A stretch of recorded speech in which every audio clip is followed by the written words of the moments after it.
कहानी की शुरुआत में हम एंडी नाम के एक आदमी को देखते हैं जिसके ऊपर हत्या का आरोप था। उसने अपनी बेगुनाही साबित करने की लाख कोशिशें की, मगर उसके बावजूद उसे 2 उम्र कैद की सजा सुना दी गई। यानी अब वो 40 साल तक जेल में बंद रहेगा। अपनी इसी सजा के चलते उसे शॉशैंक जेल में भेज दिया गया, जिसे पूरे देश में एक बहुत ही खतरनाक जेल माना जाता था। उधर जेल में रेड नाम के एक खूनी का इंटरव्यू चल रहा था, जिसके हिसाब से ये तय किया जाएगा कि उसे बेल मिलेगी या नहीं। अभी तक रेड उस जेल में 20 साल गुजार चुका था और अपनी पूरी कोशिशों के बाद भी उसे आज तक बेल नहीं मिली थी, जिसके बाद वो वापस अपनी जेल की जिंदगी जीने के लिए तैयार था। उसी वक्त जेल में कुछ नए कैदियों को लाया गया, जिनमें एंडी भी मौजूद था। उन नए कैदियों को देखते हुए सभी कैदियों ने ये शर्त लगाना शुरू कर दिया कि आखिर इनमें से कौन सबसे पहले रोएगा, जिस पर रेड ने अपने पैसे एंडी के ऊपर लगाए। पर उस रात एंडी की बजाय एक दूसरा कैदी जोर जोर से रोने लग गया, जिसकी आवाज सुनते ही कैप्टन हेडली अपने साथियों के साथ तुरंत ही वहां पहुंच गया।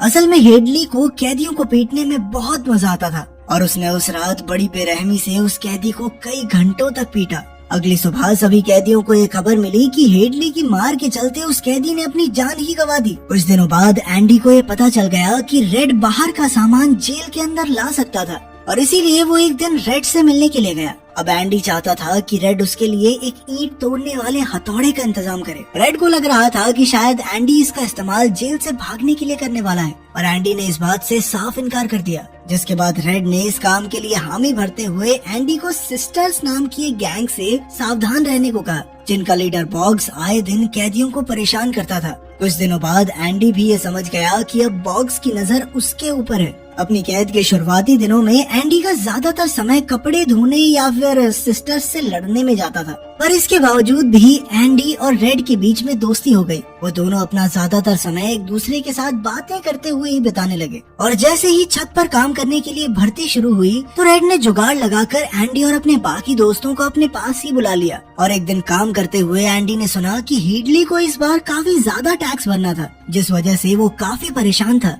अब यहाँ आने से पहले एंडी बैंकर था, तो उसने अपने दिमाग का इस्तेमाल करते हुए उसे बताया कि कैसे वो इस टैक्स को भरने से बच सकता है। साथ ही उसने कहा कि आप भर भी क्यों रहे हो खुद से, मैं भरता हूँ आपका ITR। पर इसके बदले उसे अपने दोस्तों के लिए चिल्ड बियर चाहिए थी, जिसके लिए हेडली पहले तो तैयार नहीं था, पर एंडी के तेज दिमाग को देखते हुए वो मान ही गया। समय के साथ साथ एंडी ने जेल में अपनी पकड़ काफी मजबूत बना ली। कुछ समय बाद वो रेड के पास एक और अजीब सी डिमांड लेकर पहुंचा, और इस बार उसे रीटा हेवर्थ नाम की एक्ट्रेस के पोस्टर चाहिए थे, जिसके लिए रेड तुरंत ही तैयार हो गया।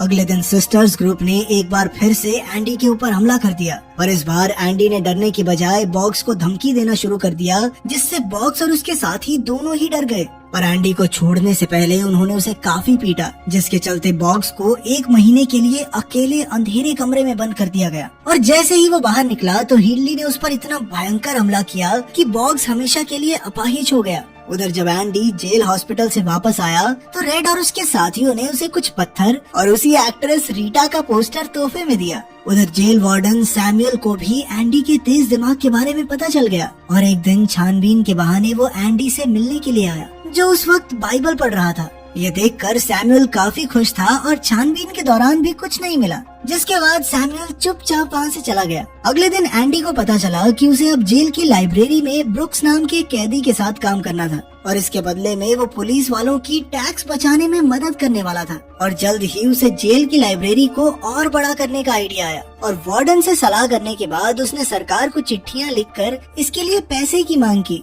धीरे धीरे एंडी आसपास की जेलों में भी मशहूर होने लग गया, और अब तो वार्डन की अपने रिटायरमेंट को प्लान करने में मदद कर रहा था। एक दिन अचानक से ब्रुक्स को कुछ हुआ। ब्रुक्स आमतौर पर काफी शांत रहता था, लेकिन एक दिन अचानक से उसने कैदी को पकड़कर सभी पर चिल्लाना शुरू कर दिया। एक बार तो सब हैरान हो गए, लेकिन फिर उन्हें समझ आया कि असल में ब्रुक्स की सजा का समय खत्म हो रहा है, और अपनी जिंदगी के 50 साल जेल में बिताने के बाद उसे बाहरी दुनिया में जाने से डर लग रहा था। ब्रुक्स को समझाने के बाद एंडी ने इस हादसे के बारे में रेड को बताया, तो उसका कहना था कि ये जेल की दीवारें बहुत ही अजीब होती हैं, जो शुरुआत में तो काटने को दौड़ती हैं, पर बाद में कैदी खुद ही इन पर निर्भर हो जाते हैं। उधर कुछ दिनों बाद ब्रुक्स को जेल से आजाद कर दिया गया, पर बाहर आने के बावजूद भी वो जेल को भुला ही नहीं पा रहा था और अब उसे ये बाहरी दुनिया बहुत ज्यादा ही तेज लग रही थी, जिसमें ढलना उसके लिए बहुत ज्यादा मुश्किल था। पर उसने फिर भी एक दुकान में नौकरी करने की कोशिश की, पर वहाँ भी वो लोगों के बर्ताव को समझ नहीं पा रहा था, जिसके चलते उसकी परेशानियाँ बढ़ती ही जा रही थी।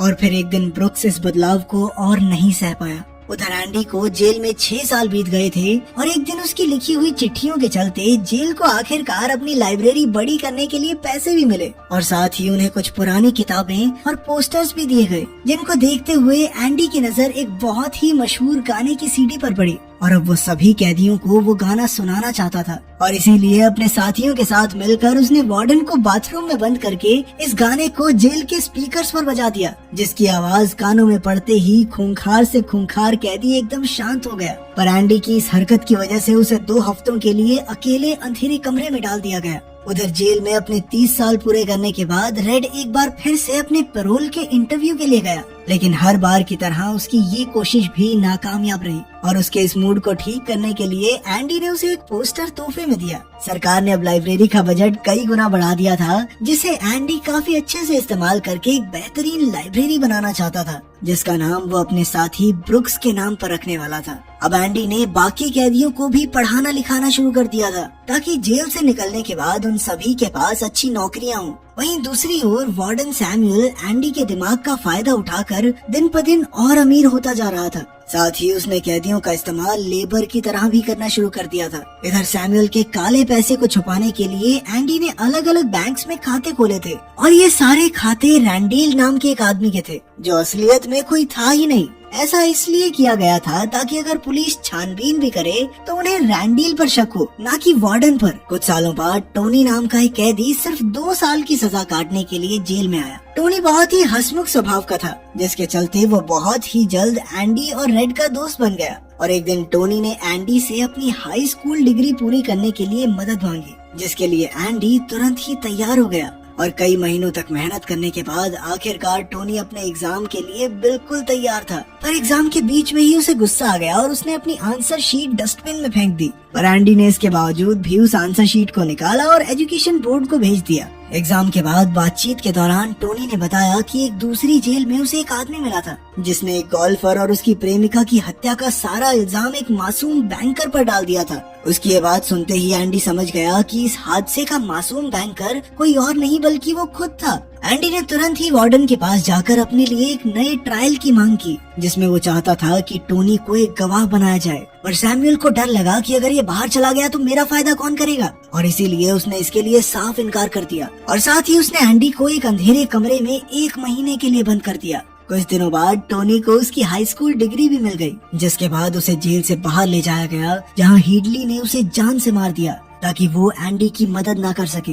इसके बाद सैमुअल ने एंडी को जाकर टोनी की मौत की खबर सुनाई और उसका कहना था कि टोनी को गोली जेल से भागते वक्त लगी थी। पर एंडी इस बात को मानने के लिए बिल्कुल तैयार नहीं था और अब तो उसने वार्डन की मदद करने से भी साफ इनकार कर दिया। पर वार्डन ने धमकी देते हुए बताया कि अगर उसने ऐसा किया तो वो जेल लाइब्रेरी हमेशा के लिए बंद कर देगा। उस अंधेरे कमरे से निकलने के बाद जब एंडी रेड से मिला तो उसने उसे अपने प्यार और परिवार के बारे में बताया कि कैसे अपने काम को लेकर जुनून की वजह से वो अपनी पत्नी से दूर हो गया और इसीलिए वो खुद को अपनी बीवी के कत्ल के लिए जिम्मेदार मानता था। साथ ही एंडी ने उसे बताया कि उसका बस अब एक ही सपना है, किसी भी तरह इस जेल से निकलकर मेक्सिको के एक बीच पर पहुंचना, जहां वो अपनी जिंदगी की नई शुरुआत कर सकता है। उसने रेड को भी अपने साथ चलने का बुलावा देते हुए एक खास जगह का पता बताया, जहां उसने कुछ छुपाया हुआ था और वो चाहता था कि जेल से निकलने के बाद रेड उस जगह पर जाए। अगले दिन से एंडी ने एक बार फिर सैमुअल के लिए काम करना शुरू कर दिया, जिसके चलते रेड काफी चिंता में था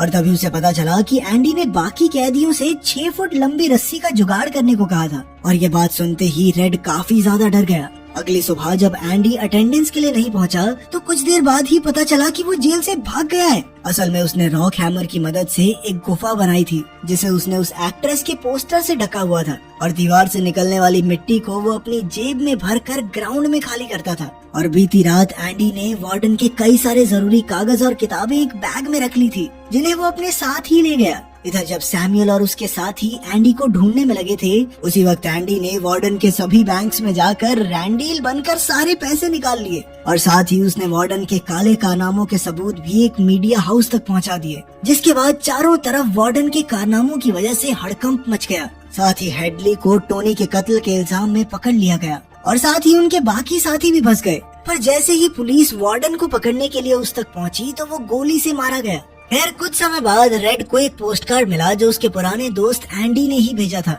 जिसका मतलब था कि वो आखिरकार मेक्सिको के बीच पर पहुंच ही गया। ये देखकर रेड काफी खुश था, पर साथ ही उसे अपने दोस्त की याद भी आ रही थी। कुछ समय बाद एक बार फिर से रेड के पैरोल का इंटरव्यू था, पर इस बार उसने किसी को भी खुश करने की कोशिश नहीं की, बल्कि उसने अपने किए पर पछतावा जाहिर किया। उसकी सच्चाई और ईमानदारी को देखते हुए आखिरकार उसे पैरोल पर छोड़ दिया गया। जेल से निकलने के बाद वो उसी कमरे में रुका जहां एक बार ब्रुक्स रुका था और उसने भी उसी दुकान में काम किया जिसमें ब्रुक्स काम करता था। और ठीक अपने दोस्त की तरह वो भी बाहरी दुनिया में ढल नहीं पा रहा था और इसीलिए उसने वापस जेल जाने के बारे में सोचा। पर हर बार उसे एंडी की याद आ जाती थी और इसीलिए वो एंडी की बताई हुई उस खास जगह पर पहुंचा, जहां उसे एक डब्बे में कुछ पैसे और एंडी तक पहुंचने का रास्ता भी मिला। अपने दोस्त के पास जाने से पहले रेड ने उस कमरे की दीवार पर ब्रुक्स के साथ साथ अपना भी नाम लिख दिया और अपनी सारी परेशानियों को पीछे छोड़ते हुए आखिरकार रेड भी अपने दोस्त के पास पहुंच ही गया। क्या आपकी जिंदगी में भी ऐसा कोई खास दोस्त है जो हर परेशानी में आपका साथ दे? कमेंट्स में जरूर बताना। मिलते हैं अगली वीडियो में।